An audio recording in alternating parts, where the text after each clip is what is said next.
Good morning, everyone, and thank you for joining me for the 6 steps to a better business after a crisis. I'm Marcia Erickson. I appreciate everyone joining me today. I love that I've already gotten a chat.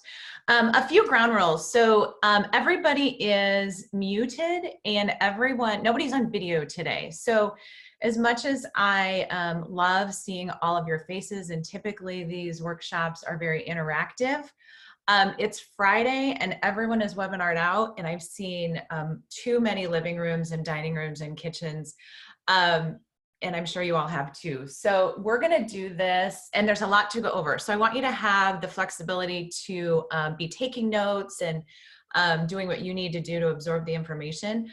But I do want interaction, and so I do want you to use the chat box as much as possible, because I'm gonna be reading through that as we go. It's a great opportunity to share what you're learning, share what you're doing in your business, ask questions, so we can still interact without having to look at each other.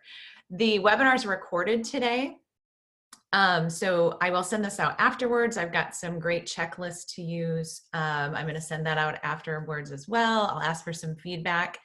And at the end of this, we're going to go over a lot of things. At the end of this, it can be a little bit overwhelming. And so I want to make sure that you get the information, that you're able to apply it in your business, and just test out whether coaching is right for you. So at the end, I'm going to offer up a complimentary strategy session. I do that for everyone who takes the time to watch my webinars or come to my workshops. So be thinking about what days work best for you. Throw that in the chat box, and just tell me morning or afternoon, and I'll reach out and we'll get that scheduled. So what I want to talk about today is we're going to talk about the 6 steps to a better business. What I want you to understand is this is not to minimize any of the things that are going on in the world, but I think today in particular, we're a little bit fried about the planning process to open back up. This is about what do we do. These steps don't change when you're growing a business, whether you're in a crisis, whether you're after a crisis, whether you're 6 months after a crisis. So I want you to understand how we help businesses grow. And then we're going to talk about how does that apply to our current situation.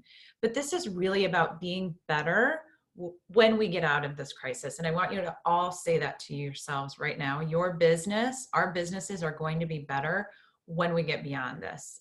Think about the last 6-8 weeks, what you've learned, what you've done, what you've been able to redo in your business.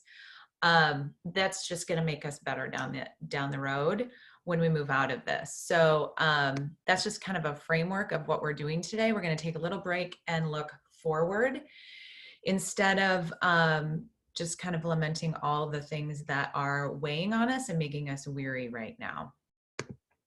All right, who am I and what do I do? So I am a business coach. I encourage you to think differently. I help you with some business education if there's parts of your business that you aren't aware of, that you don't know, that you're not comfortable asking, those things that you always wish you knew that you didn't. I'm going to help you find those answers. Doesn't mean I have all of them, but I'm certainly going to help you find them. I'm going to help you plan. Put a plan together. All of these things and strategies that we talk about today need a plan if you're going to get them implemented. And so I help you think through that.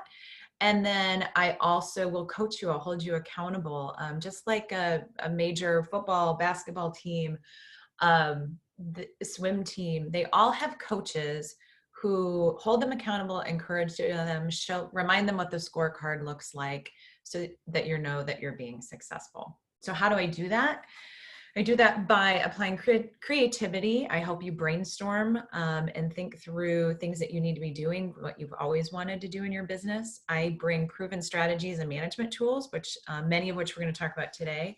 And then I combine that with some discipline, accountability, and some fun. So today's discussion, we're going to talk about mindset and learning. So mindset is hugely important to the success of you and your business, particularly right now. So I think we've all seen our mindsets kind of ebb and flow over the past few weeks. So we're going to talk about mindset, and you'll have some aha moments from that, hopefully.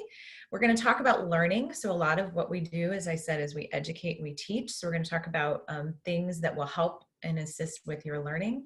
And then we're going to get back to the basics. So we're going to kind of clear the fog for a little bit, just for the next hour, talk about the 6 steps that you need to do to grow your business. And then within that context, I will be addressing what are some pivots that you probably need to be making in your business now in each of those areas. So we have a really exciting group today. I love the turnout that we have. We have businesses in a variety of different phases going through this pandemic. So I know we've got businesses on here that are actually growing, that took on new services and helped fill new needs that they weren't doing before. So we've got some businesses that are actually in growth mode. We've got some, I know we've got quite a few in the tourist industry who are actually closed. They can't be doing anything. And then we've got some that are in survival mode. They're making pivots. They're trying new things with their business. They've either cut down hours, they've cut down traffic into their brick and mortar business, so they've had to get really creative. So you're all on here, you're all represented. In fact, if you want to throw in the chat box who you are and what stage you're at, that would be really, really helpful. I tried to talk to a lot of you before we jumped on the call today. So we're going to try to address all of those, and these steps are going to apply to each one of you. So as we moved through this pandemic, this economic and public health crisis that was thrown upon us, 3 things happened. There were 3 different ways that you could react. The very first one is some just threw up their hands and ran away. Whenever we're met with conflict, we can, we've got this fight or flight way we can react. The other way people react that I'm going to add to that is some people just froze. They didn't know what to do and really didn't know the first steps to take to get moving. And so that's another reaction, but hopefully they didn't stay there very long. And obviously the best thing to be doing is fighting. And so I've seen a ton of really positive business owners really fighting. So my job as a coach is to get rid of the flight and the freezing and to help you fight through this. So we've got David Hume from LED Lighting. We've got Deb Davis from Crawford, Cindy Brunn from Advertising and Tourism. Just a really eclectic group today. So feel free to shout out to each other and comment as we go along here. That's what makes this really fun. Let's talk a little bit about learning. Each of us have a left side of our brain and a right side of our brain, and they do different things. So our left brain is going to be words, math, logic, analytical kinds of things that helps us with our finances and our numbers and strategic planning.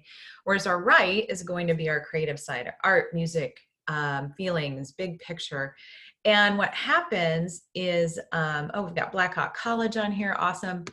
What happens when we mix those 2 things is we get confused. And a lot of times as we're learning, we're mixing right brain, left brain types of things. We're looking at data and then we're saying, how does that apply to me? Or how can I make that work in my business? And it can get overwhelming and get confusing. But what I would tell you about being confused is that's where the growth and the learning happens. So the best learning we can have, sometimes there's kids who learn better when they're learning math and listening to music. It's igniting both sides of your brain. And so some of the things I may tell you may confuse you a little bit. That's okay. That's actually a really positive thing.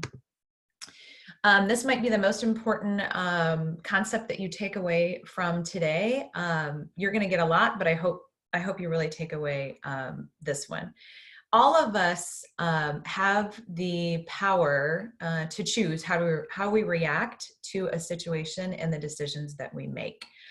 So that's the first important thing to know, is that you are all empowered to take control of situations. Now, we can do that in a variety of different ways. This is extremely important in the situations that we're in right now. So we've got 2 ways that we can react to those. We can fall below that point of power. and start to blame certain things. So we can, there's lots of blame going on right now about the situation we're in. We can make excuses. Oh, it's a pandemic. Oh, we're in quarantine. My kids are famous for, oh, it's a quarantine, mom. We don't have to do that.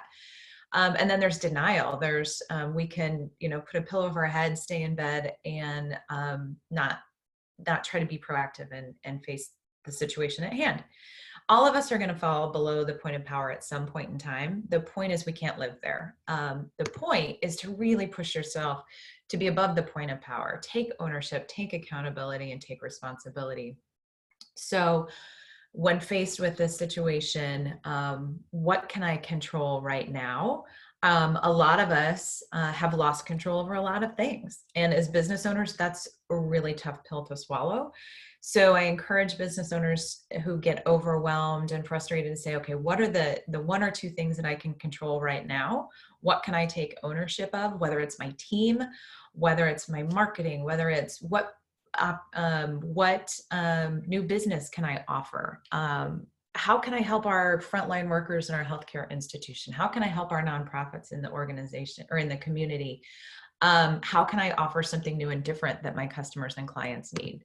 So this has been really powerful for me. It took me about 7 times of hearing it, thinking that it was really cheesy, until if you're around enough people, if you're in my groups, any of my coaching programs, you start to use this language and you start to catch yourself when you fall below the point of power and start to move yourself above. So feel free to give me some responses on that in the chat box. Tell me where you're at. Are you above? Are you below?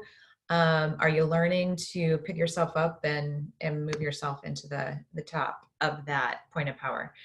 The other thing about learning and just how we show up in the world is really, we're going to fail at a lot of things. A lot of us feel like we're failing at a lot of different things because we're put in new and different situations that we've absolutely never been in before.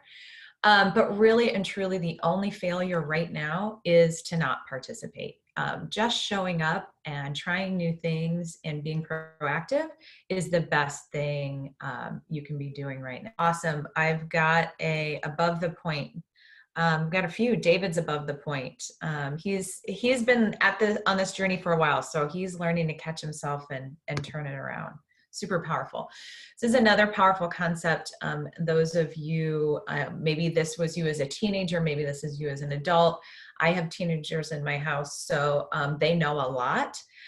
So I really don't need to talk sometimes. And what I'm here to tell you is when you're faced with, again, new and different situations and learning, and you catch yourself saying, I know, when you're in a conversation, or maybe you're talking to an employee when they say, I know, or another business owner and they say, I know, it simply means, I don't want to hear any more about what you're saying.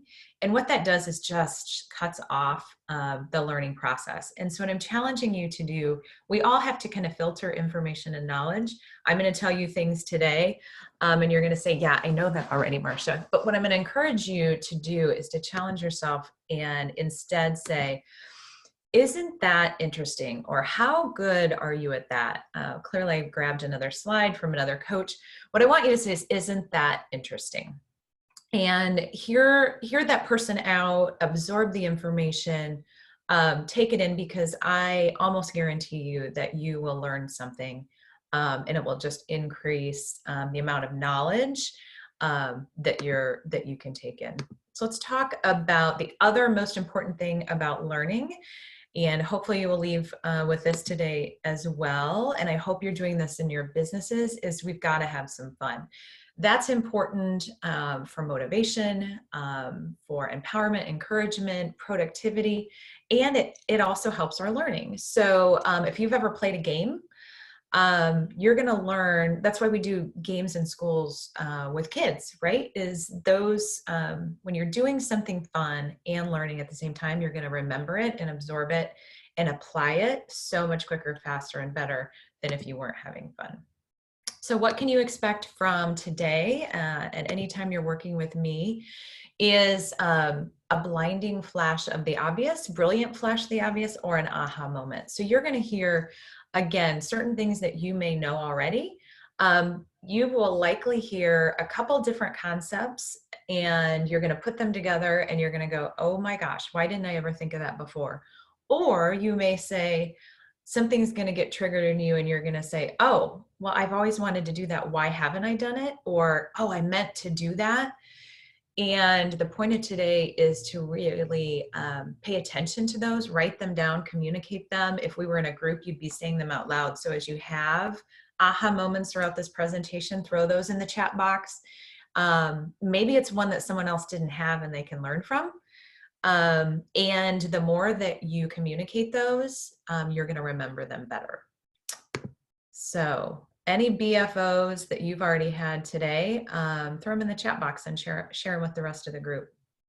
Okay, so that we've talked about some mindset tools, we've talked about learning. Now we're going to get into the actual 6 steps of building a business. And this is the definition of what how Action Coach defines a business. And it's, we're going to tie this back to the 6 steps. So it's not just words on a screen. These all are very intentional words. So a business is a commercial, profitable enterprise. So it's commercial, meaning we're trading value. It's profitable. So we know that we are making money. We've got a bottom line. We're reinvesting in our business, ourselves, our community. We're investing so that we get a return on that from a profitability standpoint. And it's an enterprise. So now we're talking about growing. We're creating something that's going to live in the universe and grow. And then we want it to work. So we want it to be efficient, and we're going to put systems in place. We want it to work really well. We're going to have a team that works really, really well and cohesive together. All of those things we're putting in place so that this business works without us. So imagine, we're going to talk a little bit about visioning. So imagine where you want to be when this business is done. You may want to sell it. So if you want to sell it when you're done, if you're investing all this time, energy, and money into creating something, you want to be able to sell it, it needs to be able to run without you.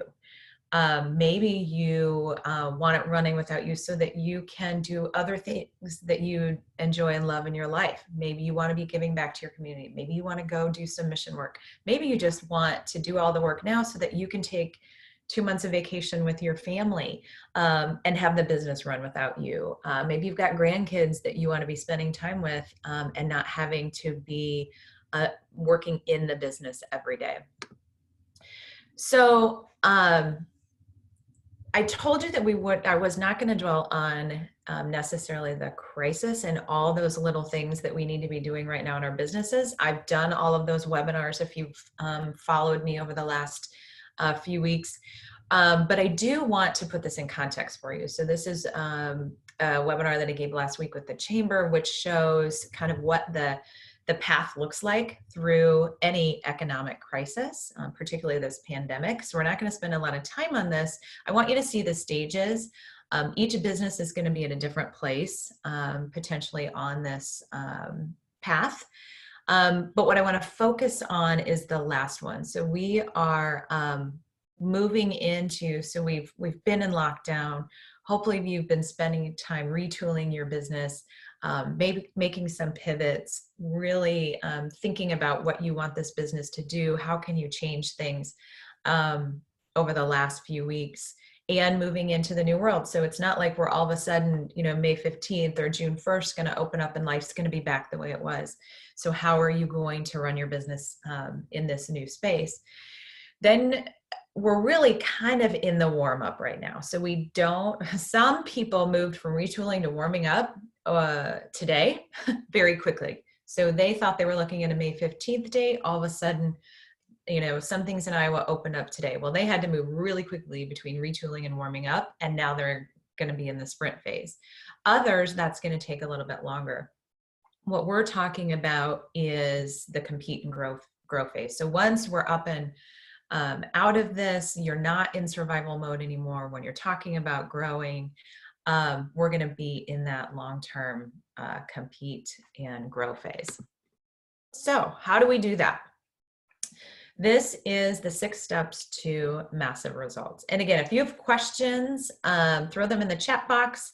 If I'm going too fast, too slow, give me some feedback as we go here. If you've got questions for others. I'm taking a 2-hour workshop that we usually do and putting it in an hour because it's just too overwhelming for folks to be on that long on a Friday. So these are the 6 steps to massive results. These are the phases that you're going to take your business through. These are the steps that we need to have in place. Most businesses are going to be at several places on this. You're not just going to be at one unless maybe you're a complete startup. You might simply start at mastery. But I imagine when you grew your business, if you didn't know all of these things at the time, you excelled in a certain area of your business and you probably didn't in another. So maybe you didn't get every step of mastery in place. Maybe you need to work on your marketing. So marketing, hugely important right now, and it's changing. So one thing I will say about the phases on that slide before, your marketing is going to change in each one of those phases. Your message is going to change. What you're telling your customers and your clients is going to change.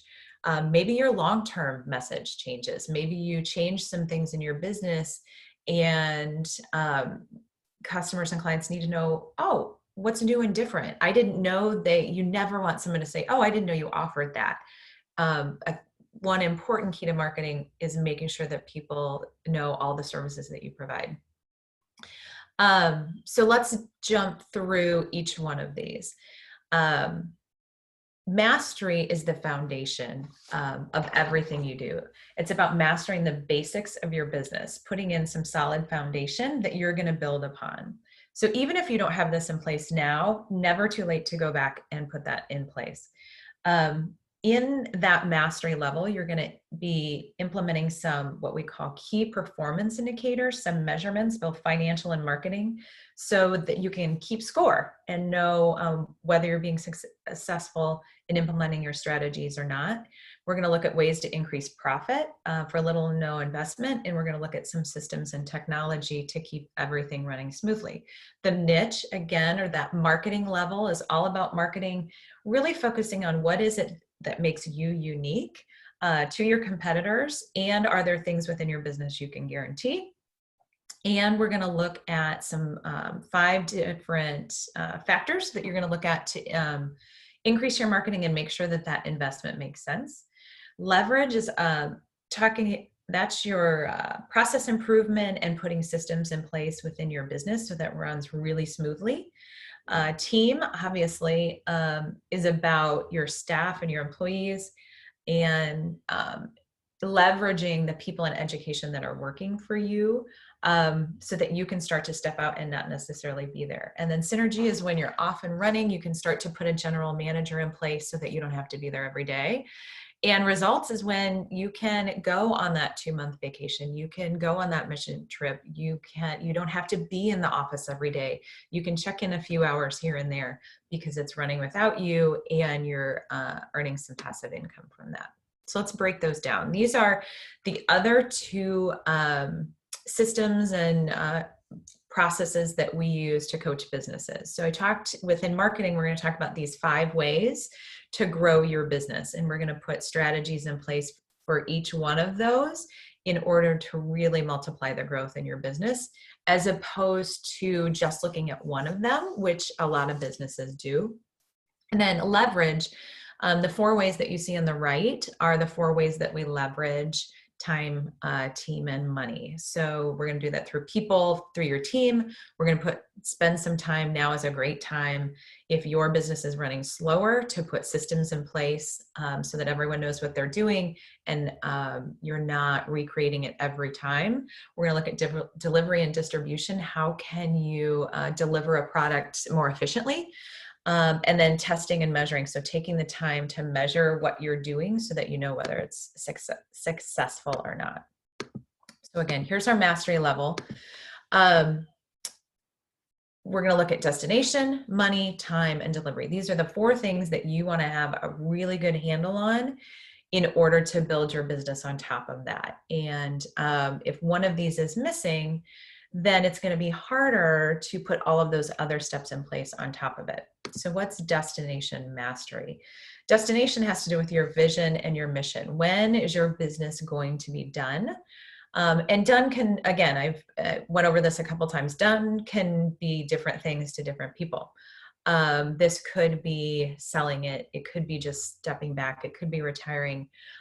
It's hard for a lot of people right now in the environment we're in to be thinking about this. But I will tell you, as we start to come out of this, even though it's going to look different when we come out, your destination for your business doesn't have to change. This is a detour. If you're thinking about going on a trip, you may hit construction or a detour, or may have a little accident. Maybe you have a flat tire. This is a flat tire. This is another way to look at this as a season of life. We're going to move into spring as quickly as we can. So you still have to really look forward in your business and what you want it to look like and feel like. Money is all about knowing your numbers. So these are 3 key reports that you need to be looking at every month in your business. You need to have know your balance sheet, know what you have, what attributes you have, assets you have in your business. Profit and loss. So needing to know what your margin is. So for every dollar I bring in, how much am I keeping? What does my cost structure look like? What does my revenue look like?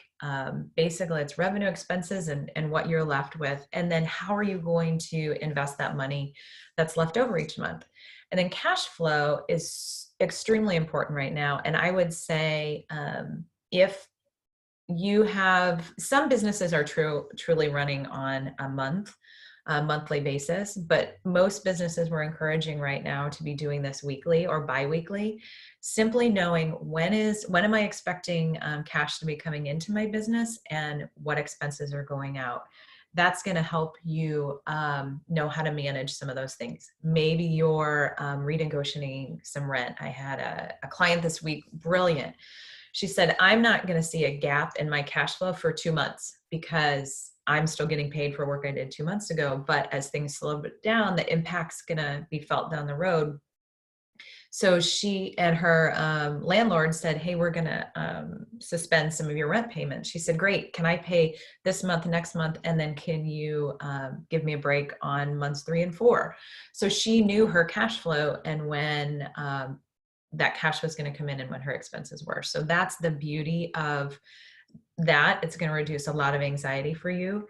The other thing I would say is going into this PPP situation, if you applied for any government programs, which I hope you did and encourage you to do, it was just a great indicator that we need to know what our numbers look like, because a lot of people in very quick order had to be pulling reports and reporting what their payroll was and what some of their expenses are. So it just, the more you have at hand, the easier those discussions are going to have, and they're going to help you manage your business better. The other thing that you want to know is what your break-even point is. So how many new customers, clients, how many things do I need to sell in order to start making a profit? This is important for a variety of reasons, but mostly for motivation. So if you got a sales staff and you know this month I need X amount to break even and anything over that is profit, or my goal is to make this amount of profit this month, then I got to have this many customers, or I have to make this many sales or sell this many items. That can be really, really motivating. And then we're going to set up a dashboard so that you know what you're looking at. So a simpler term is when you're in a nonprofit. So if you've seen, or giving blood sometimes, if you have a goal, often you see the temperature gauge, right? So if you're doing a capital campaign, a lot of times they'll say, oh, we've raised X amount of the goal that we had set. Same thing in your business. You can be using that with your team and your employees as well. Again, any questions, let me know. I'm going pretty quickly because I want to get all this information to you in the hour, but I also want to give you an opportunity to interact and chat with each other. The other thing we want to master is your time. And so I included this this kind of tool, because most people that leave my workshops, this is one of the most impactful for them. So I want to introduce this concept to you. Time management is really about self-management. So we all have the same amount of hours in the day. Really important how we use them and how we apply them and how our team uses our time. So this is the ideal. So I'm going to show you the ideal target for how you're spending your time, but I'm going to give you some explanation. So if anyone knows the habits of highly successful people, you've heard the terms urgent and important. So urgent activities are things that actually have to be done in a timely manner. And important are the ones that actually have to be done to move your business or your life forward. So they are important. They're not busy work. They're not distractions. And urgent means there's actually a time element to it. So quite often, and I would say right now, this is super hard because overnight, a lot of us had to change our schedules and how we're spending our time. And so we also have a lot more distractions. So many people move their work from home, or if you're in the office, you're probably, or if you're in a healthcare institution, you're in a space where you're moving really, really quickly. Regardless, you've got distractions wherever you're at, and you've got new distractions. You've got to learn to manage them. So ideally, 10% of your time is on distractions. We have to do them. They're just a fact of life, and sometimes we need them for our own mental health. Sometimes you got to jump on TikTok or Snapchat or Facebook, whatever it is. Pinterest is mine. But you really only want 10% spent on those non-urgent, non-important distractions.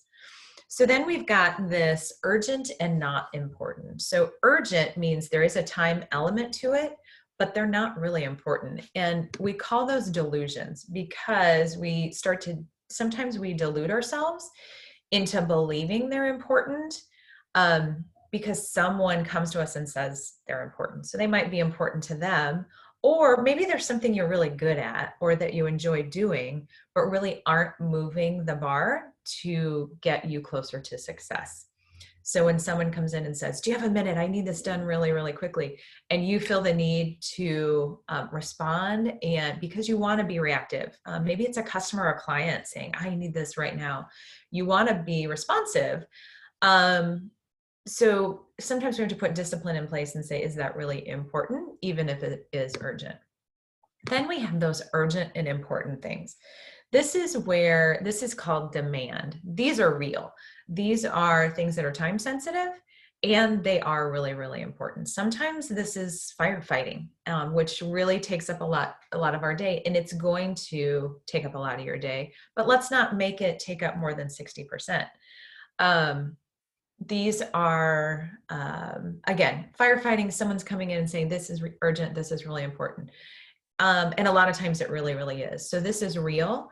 But if you're, what we encourage our clients and expect our clients to do is really focus on dedicating 20% of their time to things that are not urgent and not important. So those are strategic planning. Those are marketing. Those are updating your KPIs, keeping your CRM up to date.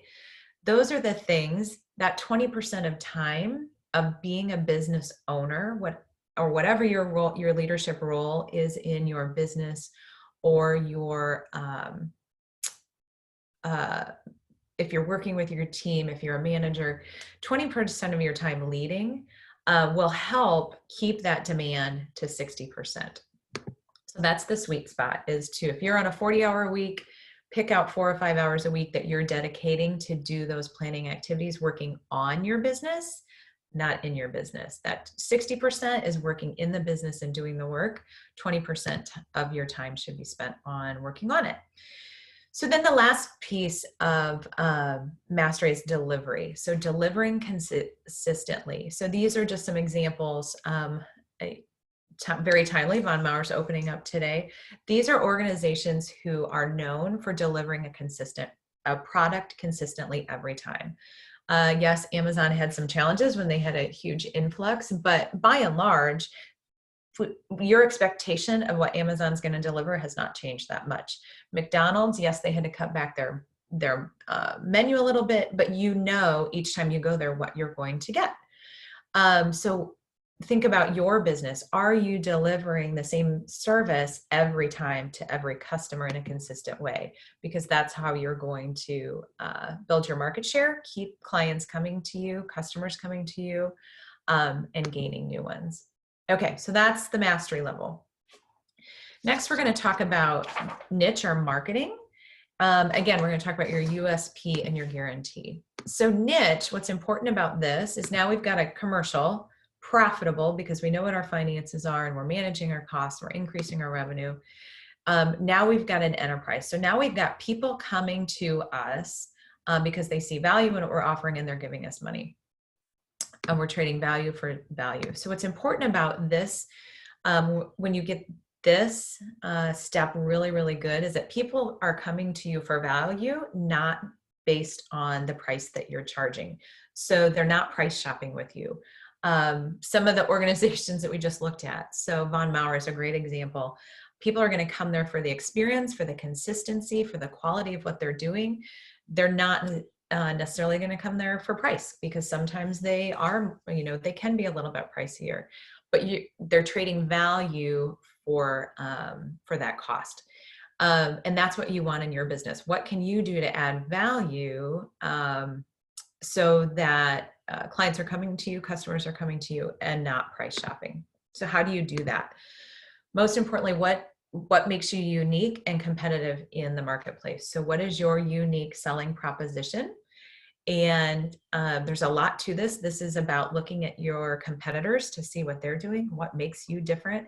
This is about talking to your customers and clients. So if you are in, again, this is another opportunity, if you are in a space where your business is slower, take the time to be talking to your customers and your clients, your existing ones. Reach out, even if they're not at a place to be doing business right now with you. You still need that relationship and you want that relationship. So reach out, ask 4 questions. How are they? Sincerely ask how they're doing. What's new and different in their market, in their neighborhood? How are they being impacted? And ask, how are you doing? What do they need from you? That's going to help you really get clear on what your unique selling proposition is. If people are coming to you now, they're coming to you for a reason. You need to really fully understand why that is. And then when you figure out what's important to them, put a guarantee in place. Anything that you can guarantee takes the risk out of buying from you and just further solidifies them coming to you. So an example, we have a guarantee if you're coaching with me, if you're coaching one-on-one and we've set goals and you're doing your part and I'm doing my part, and we've done a really good job of understanding what we think the return on that investment is going to be. Coaching should pay for itself within the first 17 weeks. We should find enough opportunity in your business, if we're working together, to break even on that investment. And so if we don't, then I coach you for free until we get you to that place where we're profitable.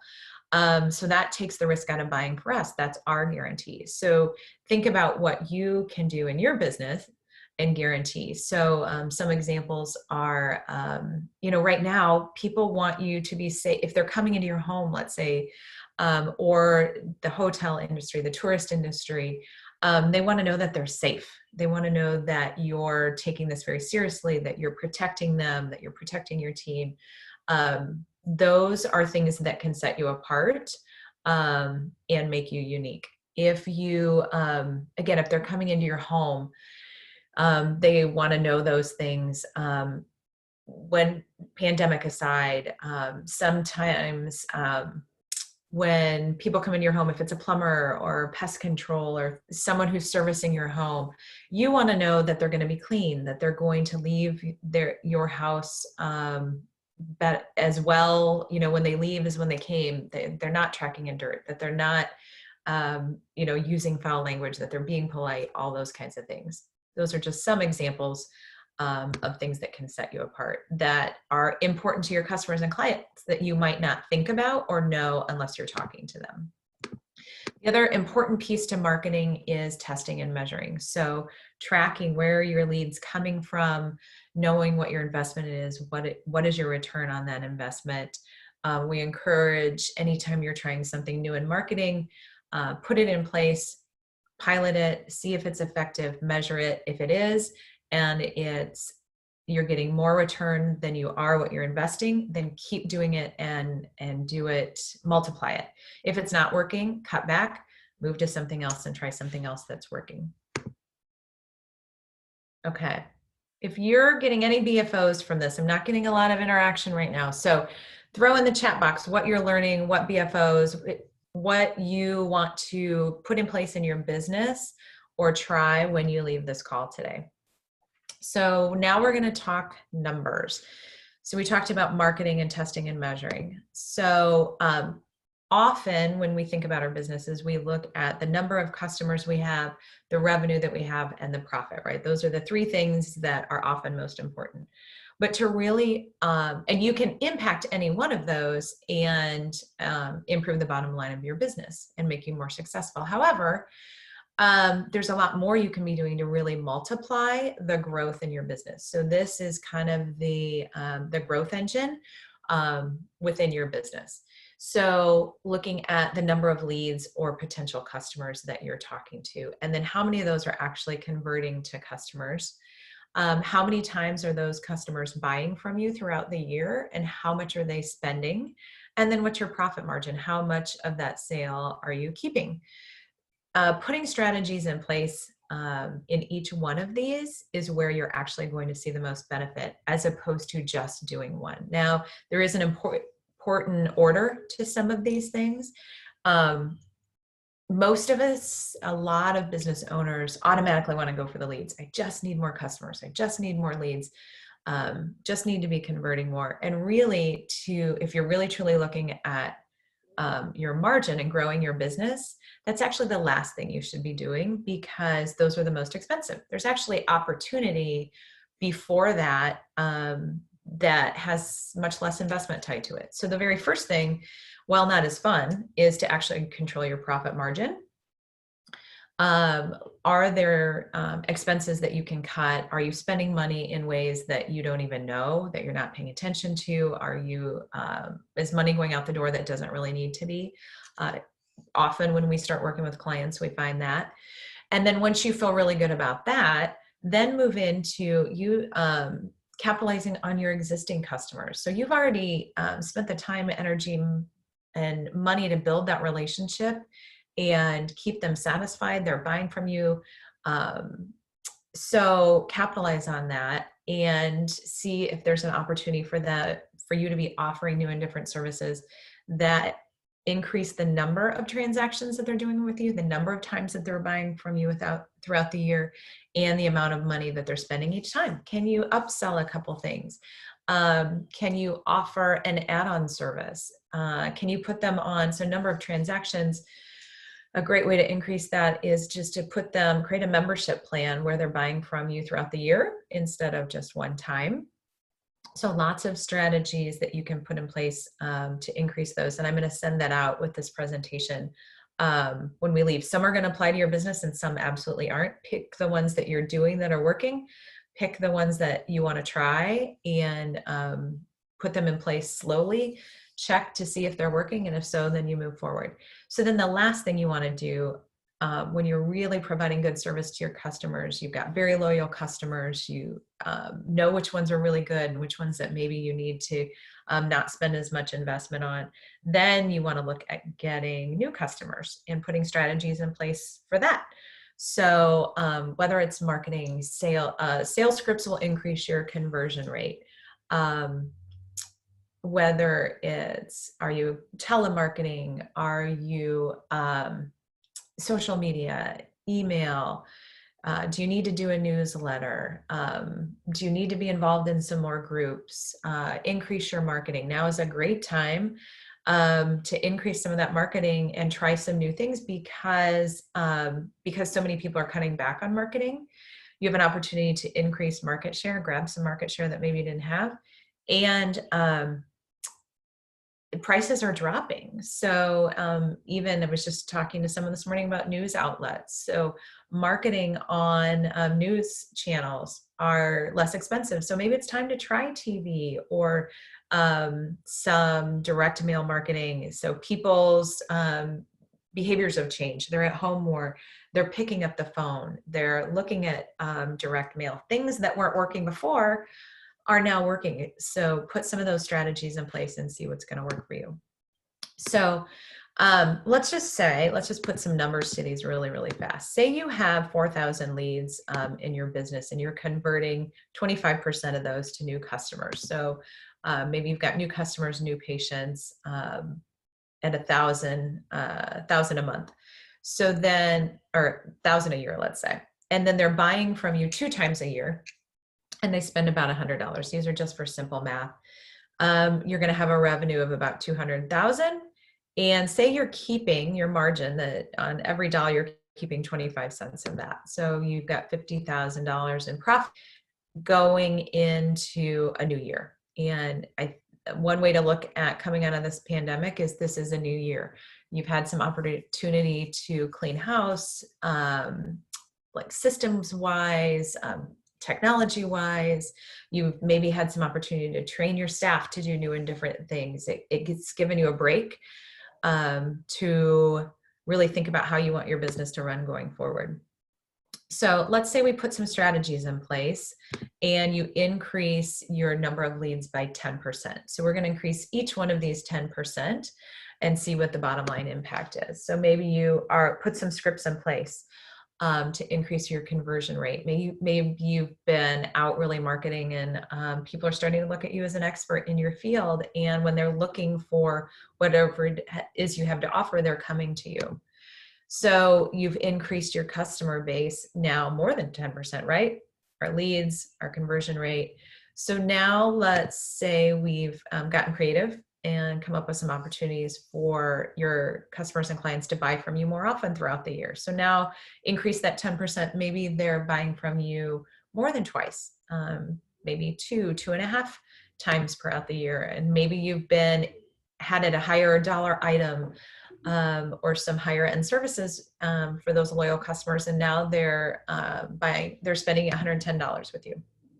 So now we've taken revenue just by adding 10% to each one of those. We've actually increased our revenue 46%. You may notice that that's not 10% because we multiplied. Those are compounding interest.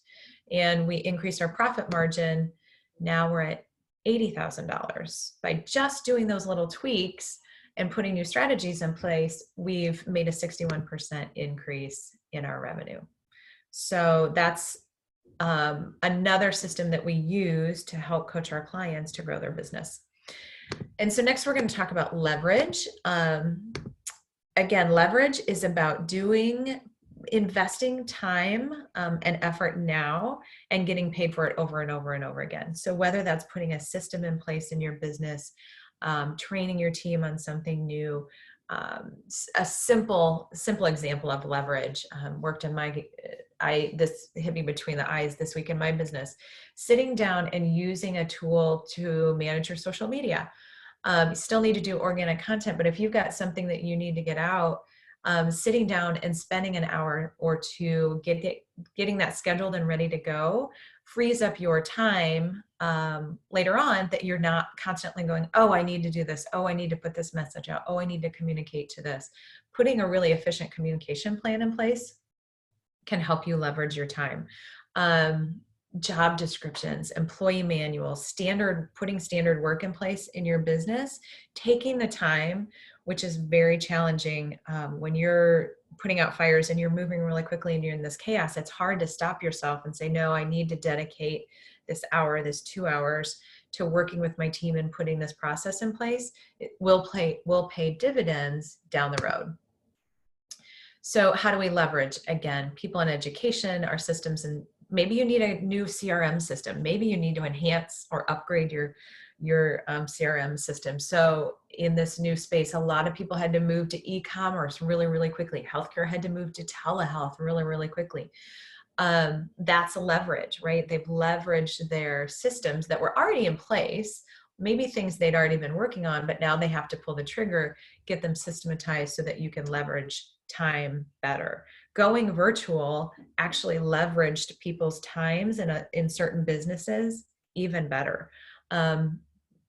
There's pros and cons to it, but for a lot of folks, they realized, I don't need all the space I need. I don't need to be traveling all the time. I can actually run my business more efficiently and effectively, leverage my time better by working virtually. So how do you systematize a business? Again, the goal of this is to take the chaos out of what we're doing and creating a well-oiled machine. We'll start with your vision statement and your mission statement. In order to systematize, you've got to know where you're going. What's the ultimate goal in your business? Because then all of the pieces and parts are going to fall in line behind that. What's your culture statement? So this has to do with also building a foundation for your team. What are the values that are important to you and your team as you move forward? It's a great exercise to include your team in. Pick your highest performer from a value standpoint, the one that everyone looks up to and wants to be like. Have them write down what makes that person so special. What do they do that's different than everyone else and that everyone should aspire to, and start to craft your value or your culture statements around that. And then you've got to put goals in place. So how do we know where we're going? We got to have some very specific SMART goals, specific, measurable, attainable. They've got to be realistic and they've got to be time bound. When are we going to get those in place? Your goals in your business right now, I'm working with a lot of clients on, we had a 90-day plan, we had goals for the year, but guess what? They've had to shift a little bit. So what's a reasonable goal that you still aspire to that you have to adjust because volume was lower? So always be looking at that. But in order to get your team on board, they've got to know what those are. Have an org chart. So many businesses and clients that I work with, there's a lot of people wearing a lot of hats. And so you're going to be most efficient if you're really clear on who's doing what. So what do those roles look like? And an exercise to do that is to put an org chart together. Maybe you don't have, even if you don't have a really, really large organization that needs a very complex org chart, just a small one, just sitting down and saying who's doing what and who's going to get really good at certain things and who's not will make you more efficient. And then writing job descriptions for team members so they know what's expected of what they do every day. And then KPIs are the dashboard, key performance indicators are the dashboard. They're going to help them and you know whether you're successful. So is it sales? Is it leads? Is it profit margin? Is it customer retention? Maybe it's the number of calls I make a day.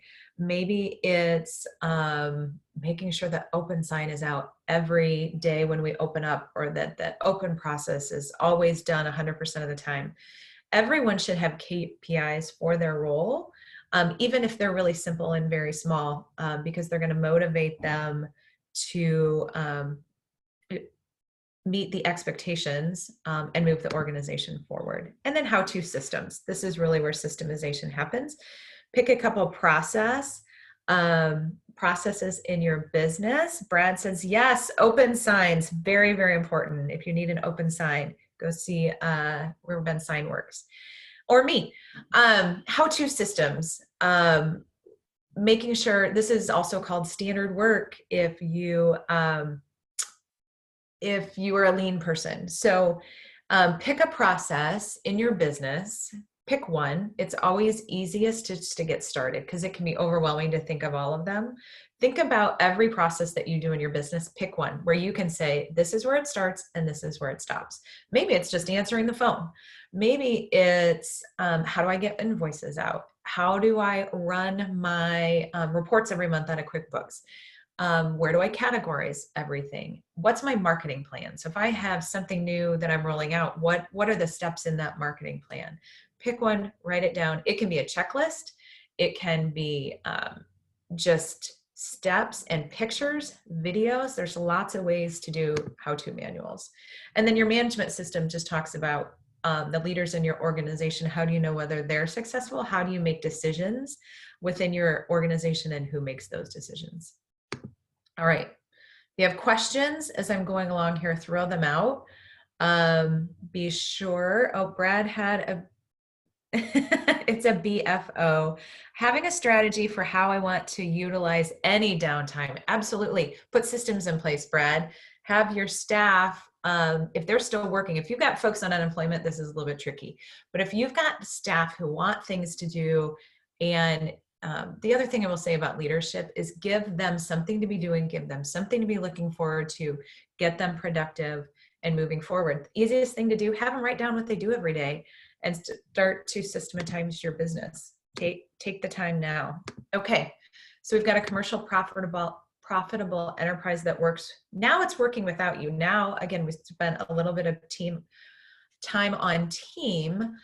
That's why we were putting that leverage in place so that we can have a really, really productive team. If you don't have those things in place, and you're adding your team, that team might not be successful, right? So you can see how those two, if you had all of these things laid out and a team member comes in, they know what your values are, they know what's expected of them, they know what to expect from you, they know what's important and what the why is in your business, they're going to be super successful. If they don't have all those things, you might not keep that team member for very long because they're going to get frustrated. It's also going to help you to know who you're looking for in a new team member. So what's your job as the business owner in your team? These are the 4 things that make your business run.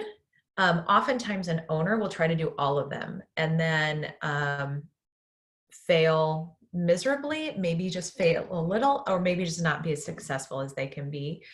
The true job of an owner is to really take care of your team.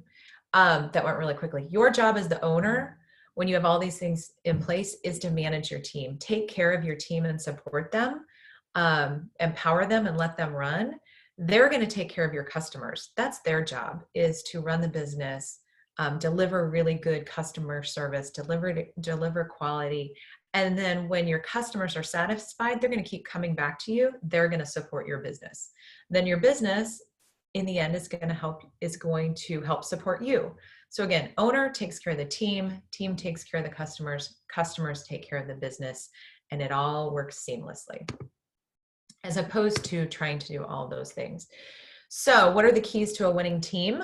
We're getting at the hour, so I'm going to move quickly. Start putting in the chat box. Again, this is a lot to go over. I want to know more about your businesses, and the way that I can help right now is to sit down with you and do a complimentary strategy session. So there's no obligation, but I want to know more about your business and give you some strategies to help and let you decide whether this makes sense for you or not. So give me dates and whether morning or afternoon works better, and we'll sit down and do that. What are the keys to a winning team? You being a strong leader, first and foremost. That has proved itself over and over and over again over the last 6 to 8 weeks. Organizations who are the most successful have a strong leader, and that is not always easy. I do not say that to scare you, but a lot of people have had to step up in ways that they never dreamt they would have before, and they've had to have the guts to just go for it and try new and different things, see what's going to work and what isn't going to work. So the most important part right now is just being visible, taking a leadership role and doing what you can do. You've got to lead your team. They need to hear from you a lot right now, especially if you're operating virtually. You've got to have a common goal. So you still have to keep that goal in front of them. It may have changed. It may be getting out of bed, doing 4 hours of really good work, and then homeschooling your kids. I mean, the goals that you have for your team and your organization have probably shifted, but be sure and communicate them. Be sure and communicate them so that they know where they're going. They've got to know what the rules of the game are now, and they needed to know them before. They need to know what they are now, because those have probably changed as well. Then everyone should have an action plan that ties back to that goal. So if your goal is survival right now, great. What is your team's action plan for getting you to that goal? What are the 3 things they can do to help that? If your goal is to grow, what is their role in that? What are they, what's expected of them? What are the steps they have to do to get to the goal? And then support them in risk taking and get them involved in everything. And based on that, you're going to start to see if you put all the time and effort into each of these steps, you're going to have some incredible results. Thanks for the shout out, Brad. Unsolicited. I've spent one-on-one time with Marsha and she gets it. She can really help get focused on what needs to be done and has tools to attack it. Thanks, Brad. I appreciate that. So now we've got, hopefully you can, putting all those things in place, you can put someone into the business and train them to start taking over that leadership role so that you can start to cut back. That's kind of the ultimate goal.